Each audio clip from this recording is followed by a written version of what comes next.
The day started like every other for Ibuka, rushed, noisy, and hot. He pushed his way through the crowd at Oshodi, his backpack clutched to his chest, trying to ignore the shouts of hawkers and the sweat running down his back. He had exactly 500 Nigerian nairas left in his pocket, and if the Danfo fare increased again, he'd have to trek part of the way to the tailoring shop where he worked as an apprentice.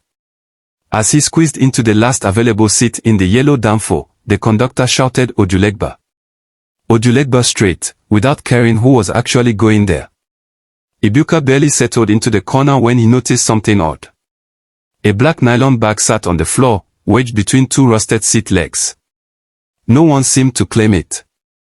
The other passengers were busy with their phones, gisting, or staring blankly ahead. Ibuka nudged the bag gently with his foot. It was heavier than it looked. Curious, he reached down and quietly slid it closer. When he opened it slightly, his breath caught. Bundles of naira notes, packed tightly, some still bearing bank wrappers. His chest pounded. His eyes darted to the passengers around him.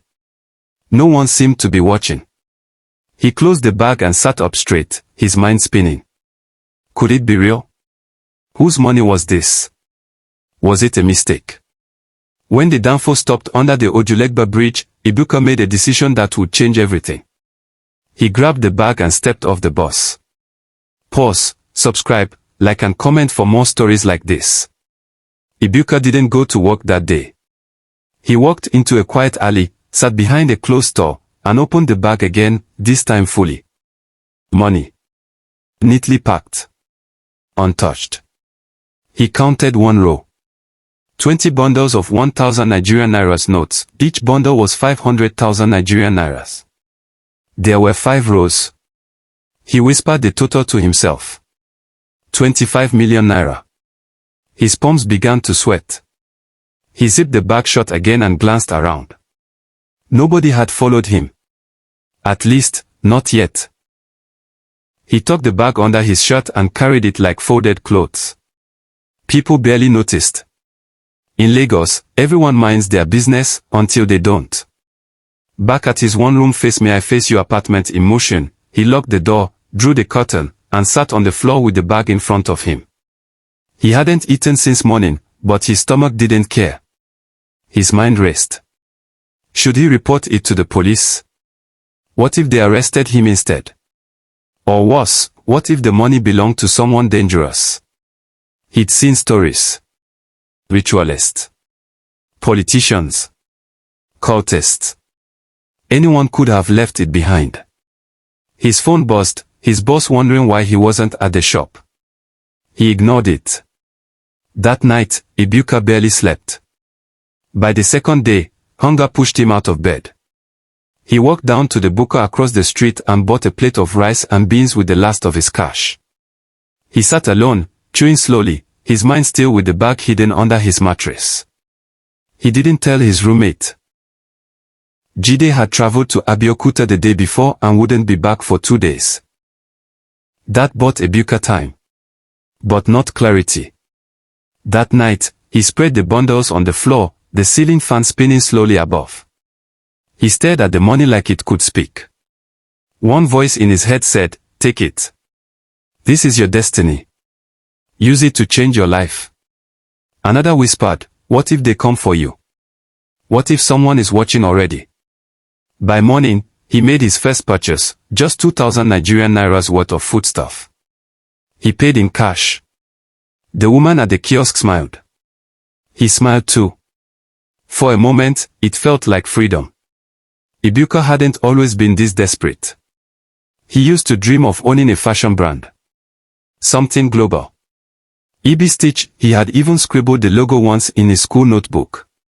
But his father died when he was 12. His mother struggled. At 17, he dropped out to work. He sold second-hand shoes, carried loads at Oimbo Market, and eventually begged to learn tailoring under a strict ogre who barely paid him. He'd been saving for years to buy his own sewing machine. But even his savings had been stolen 2 months ago when their room was burgled. That bag of money, it felt like the universe giving him back all he'd lost. But why this way? 3 days after he found the money, someone knocked on his door. He froze. Another knock.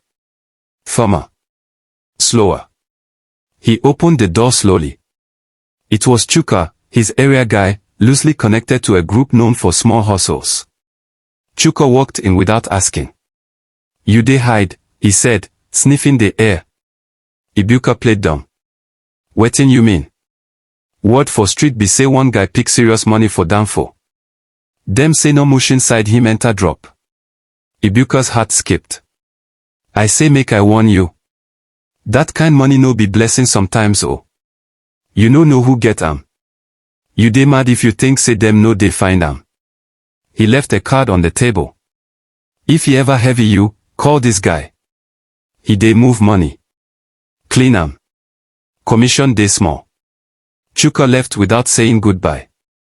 Ibuka sat in silence, holding the card like it was poison. By the end of the week, Ibuka had used less than 10,000 Nigerian nairas from the bag, but the weight of the secret was already choking him. He couldn't go back to work. His Oga had called twice, angry, and warned him not to bother coming back. That hurt more than he expected, but it also freed him. The next day, he wore his cleanest shirt and went to Computer Village. He bought a decent smartphone for 75,000 Nigerian nairas, his first real phone.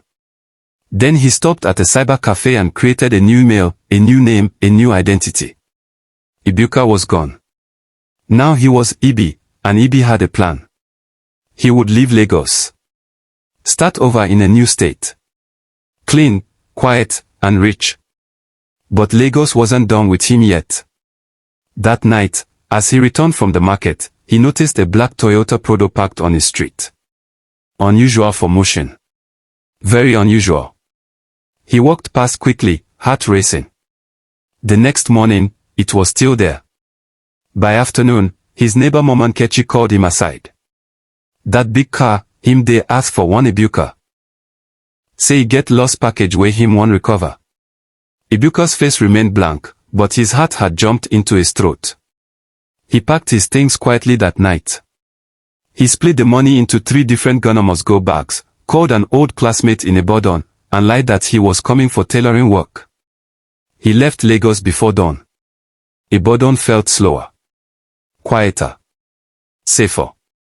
He rented a small flat in Bodija, paid 3 months upfront, and kept his head down. Within a week, he bought 2 new sewing machines. No flash. No noise. He started sewing again, better fabrics, bigger dreams. His first clients were church members and market women. They didn't know his past. They just saw a humble young man with golden hands. By the 3rd month, he had 10 steady clients and a business name registered, EB Stitchwares. He told himself he'd use only 5 million Nigerian nairas to start fresh. The rest, he swore to keep untouched. But money, like fire, doesn't stay hidden for long. Her name was Holima. She came into his shop with her cousin, laughing, full of confidence.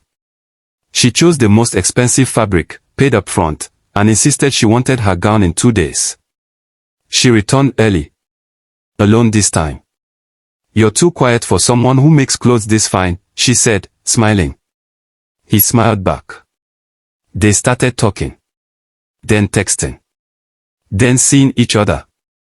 Ibuka, now fully Ibi, found himself falling for her. But Holima had questions.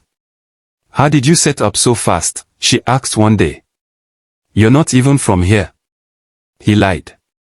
"My uncle helped me." She didn't push. But he knew she didn't believe him. It was a Wednesday when trouble returned. A man walked into the shop, dark shades, long arms, and a slow smile. "Nice place," the man said, eyes scanning the room. "You Ibi?" Ibuka nodded cautiously. "I dey find something where you fit help me so. But I go bring am come next week." He left without giving his name. That night, Ibuka couldn't sleep. He remembered the black Prado. The whispers in motion. The card Chuka had left. He called Chuka. "I need help." Chuka laughed softly. "I tell you say them go find you. But I go arrange am. Come Lagos. Ibuka returned to Lagos under a different name. He wore a cap low over his face and carried one of the bags, Nigerian ₦10 million only. Chuka introduced him to a short man called Loman. Loman worked quietly. He didn't ask where the money came from.